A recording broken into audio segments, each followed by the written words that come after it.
وشو أخذت بعدين؟ أخذت مبرومة حقها 15,000 ليرة بابوشتك. وعطتك حقها؟ هي اجت بدها تعطيني حقها، بس أنا ما خليتها تمد إيدها على جزدانة منوب. قلت لها علي الطلاق مرت عمي، علي الطلاق ما بتطالعي شيء. قامت هي خافت عليكي إني طلقك، ما مدت إيدها على جزدانة منوب. أي تمسخر لقلك تمسخر.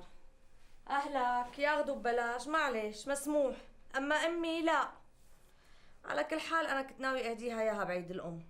سوسن، مشان الله، مشان رسوله محمد عليه الصلاة والسلام، مشان الملائكة والأنبياء، شو رأيك نغير شغلة الصياغة؟ لك ما بيكون أحسن؟ يا ريت، بس شو بدك تشتغل؟ ولك يا ستي خلينا نبيع المحل بالأول، بعدين بنفكر شو بدنا نشتغل. طيب شو رأيك تفتح سوبر ماركت؟ سوبر ماركت؟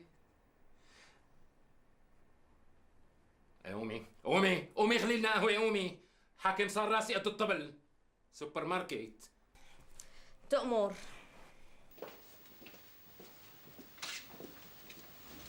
وينك؟ إذا سألك الموظف قديش فرغت لي المحلات قل له ب 900,000. ليش بقى؟ لك منشان مصلحتك قل له ب 500,000 ليرة. لا حبيبي أنا ما بكذب، العقد مكتوب فيه 900,000. اصطفي، أنا نبهتك وأنت حر. يعطيك العافية يا أخ. اهلين وسهلين. دخيل عينك، أنا كان عندي محل صغير وفرغته للأخ، وحابب إنك مفهوم. تسلم لي، شو ذكي وفهمان شغلك على المظبوط، بتلقطها وهي طايرة. وبديش فرغتوا المحل؟ والله ب900,000، وهي العقد، تفضل شوف. المحل محل شو؟ محل صياغة صغير. ولو انه المحل بيسوى اكثر، بس مبين عليكم الناس اوادم، وانا راح اعتمد المبلغ اللي فرغته على اساسه.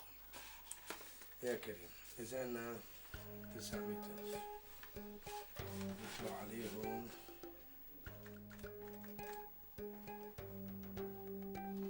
منضف من ضريبة مجهود حربي.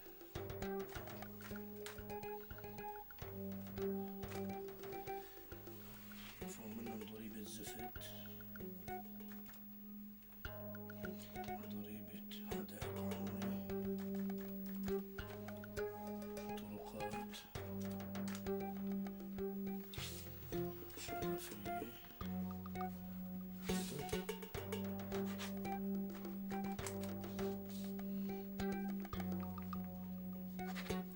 تفضل اخي، ادفع لي هون على الصندوق لبين ما بلش معاملة المشتري.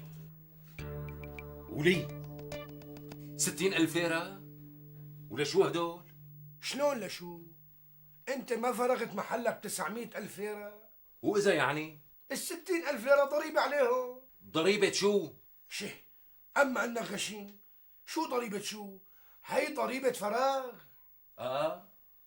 ايوه مزبوط، فراغ. هلا فهمت عليك. لك مو قلت لك قل له ب 500,000؟ ما كنت دفعت كل هالقد.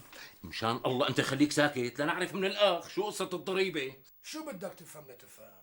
الشغلة واضحة مثل عين الشمس. انت وقت اشتريت محلك كان سعره كذا، وهلا وقت فرغت محلك سعره كذا، يعني ربحت فيه كتير. يعني حرام تدفع للدولة 60,000 ليرة. صحيح، بس يا ريت يكون حكيك مزبوط وكون ربحان بالمحل. وقتها كنت دفعت للدولة بدال 60,000 100,000، بس أنا بايع المحل بخسارة. تفضل شوف هي عقد شراء المحل، اشتريته من شهرين ب1,000,000 ليرة. تفضل اقرا هون، اقرا، هي عقد بيع نفس المحل ب900,000 ليرة. اقرا يا حبيبي الله يخلي لي اياك، اقرا هون. وانت مين جبرك تبيع بخسارة؟ اسمعوا على الحكي، اسمعوا. ولك اخي انا فتحت محل صياغه وما توفقت فيه وبعته بخساره، حدا قال له عندي شيء؟ لعم على القصه، ايه. اخي لا تعصب علينا، خلينا رايقين، الله يرضى عليك. ها ولك اخي بس بدي افهم، لشو تدفعوني 60,000 ليره ضريبه فروغ؟ المفروض تدفعوا لي انتو ضريبه خساره، مو تاخذوا مني.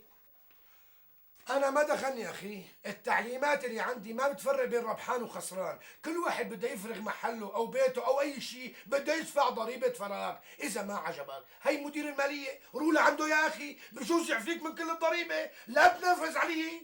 ايه ما عجبني، وبدي اروح لعند مدير الماليه بالذات، ليكو على الحكي فاضي ليكو. تزرني هون انت الثاني، راجع لك.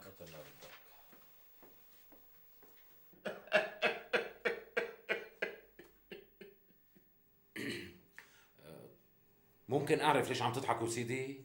ولا على قولة المثل شر البلية ما يضحك؟ لا، بس قبل ما تدخل مكتبي كان عندي مواطن له مشكلة شبيهة بمشكلتك. مرته عندها محل ورثته عن أبوها، عملت عقد إيجار لجوزها مشان يفتحوا محل حلويات ويطالع رخصة له. المالية يعني نحن عم نطالب المرأة بضريبة فروخ مع انه هي ما قضت شيء. بقى نحمد ربك انت قبضت. هلا هذا اللي طلع معك؟ صدقني ما بيطلع بايدي شيء، التعليمات عنا واضحة وصريحة، والضريبة بدها تندفع، ما في مجال. بس أنا ممكن ساعدك وخليك تدفع هلأ جزء من الضريبة، يعني شي 10,000 مشان ما تأخر المعاملة للمشتري، وبعدين أنا ببقى بطالع كشف للمحل وبخليهم يراعوك شوي ولا يهمك. وبينزلوا لك الضريبة كمان شي 4-5,000 على عيني. كتر خيرك والله على هالمساعدة. الحقيقة انك غمرتني بعطفك ومالك سئلة منوب، ايه وربي يشهد. يا ريت كان بيطلع بإيدي أخدمك أكثر من هيك، ما كنت قصرت. شريف،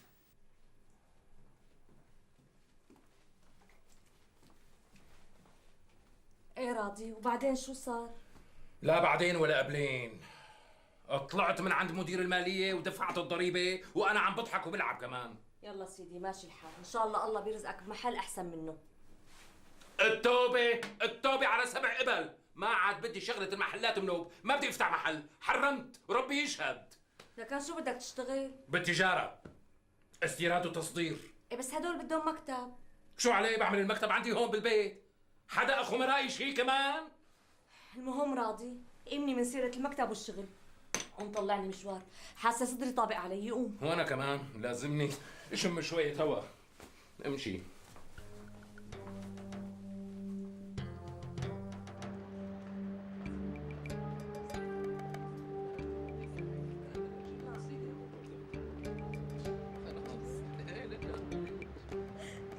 شو وين سيارتنا؟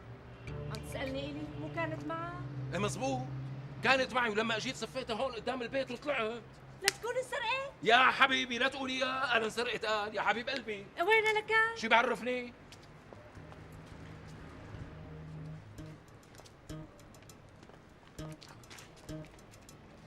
امشي لقلك، خلينا نخبي.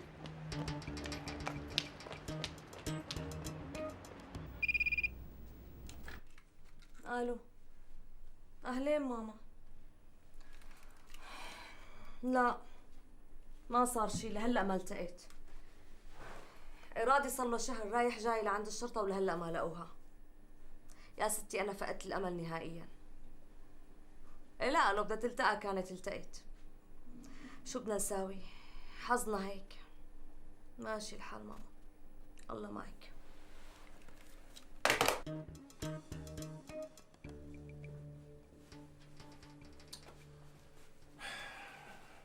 لا حول ولا قوة إلا بالله العلي العظيم.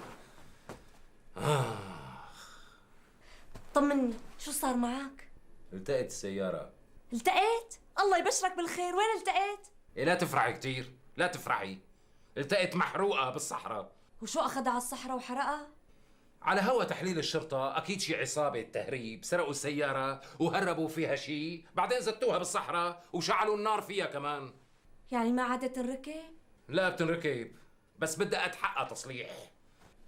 ايه، شو حتساوي هلا؟ والله ما بعرف يا سوسن، والله ما بعرف. بس في واحد عرض علي يشتريها ب300,000 وهو بيصلحها بإيده لأنه عنده محل بالصناعة، ميكانيسيان هو يعني. ايه وبعته اياها؟ طبعا لا. لك ليش؟ لك شلون بدي بيعها ب300,000؟ شو نسيتي بقديش اشتريناها نحن؟ نسيتي أواه؟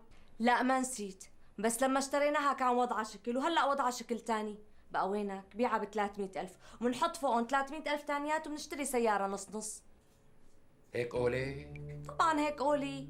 ولك يبعث لي 20 سيارة يدعسوني دعس على هالحظ المسخم يلي إلي. العمى لك ما هدي راسي من ساعة ما طبت رجلي على تراب هذا الوطن.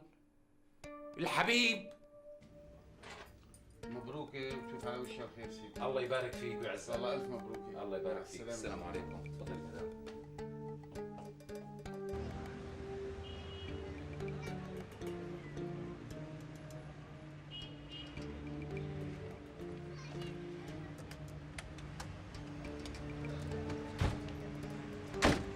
يعني بعد السيارة اللي كانت عندي اركب هالطرطيرة السخيفة هي؟ ولا يهمك حبيبتي، هي السيارة اشتريناها مؤقتا على بين ما رتب امور شغلي وشوف شو بده يزيد معنا مصاري، بعدين بشتري لك احسن منها وحياة عينك، تكرم عيونك. شو ما اشتريت لي؟ مثل السيارة اللي كانت عندي ما رح تشتري لي.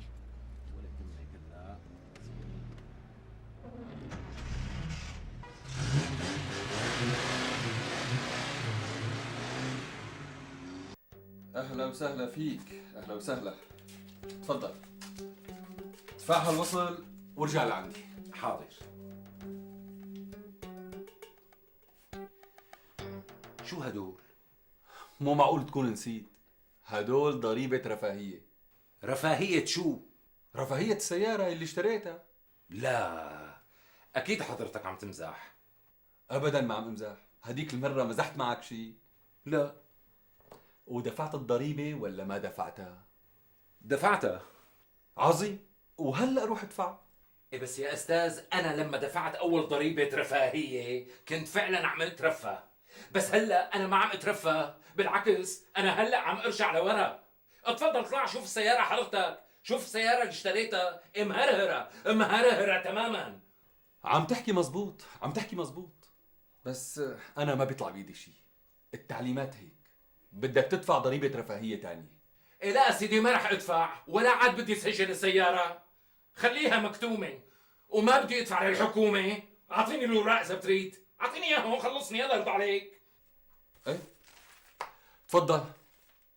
قال رفاهية قال، بس يمكن الحق علي، هن عم يرفهوني وأنا عم برفس النعمة.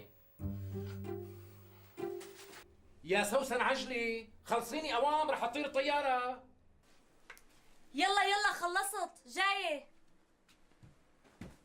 يعني هلا خلص رح تسافروا؟ ايه والله يا أمي رح نسافر. إيه بس هيك رح نشتاق لكم. أمي بس تشتاقي لنا افتحي لنا تليفون فورا ببعت بجيبك لعنا. أمي الله يوفقكم ويفتحها بوشكم يا قادر يا كريم. يا مو اسمه رح تترك البلد وتسافر، شو رأيك تعطي مفتاح البيت لأخوك؟ ايه منه بدير باله عليه ومنه بتجوز فيه، شو رأيك أمي؟ ايه اخي الله يخليك، وانا وخطيبتي رح ندعي لك ليل نهار، ولك علي اذا حبيت ترجع على البلد اني سلمك البيت مثل ما استلمته ويمكن احسن. ليش ما دريتوا؟ بشو؟ بعت البيت. أصبح مناخد العفش. ليش ما دريتوا؟ بشو؟ بعت البيت بعفشه. الله يصلحك يا ابني، امتى راجعين على الشام مرة تانية؟ ليش ما دريتوا؟ بشو؟ مالنا جايين منوب، لازم ننفد بريشنا.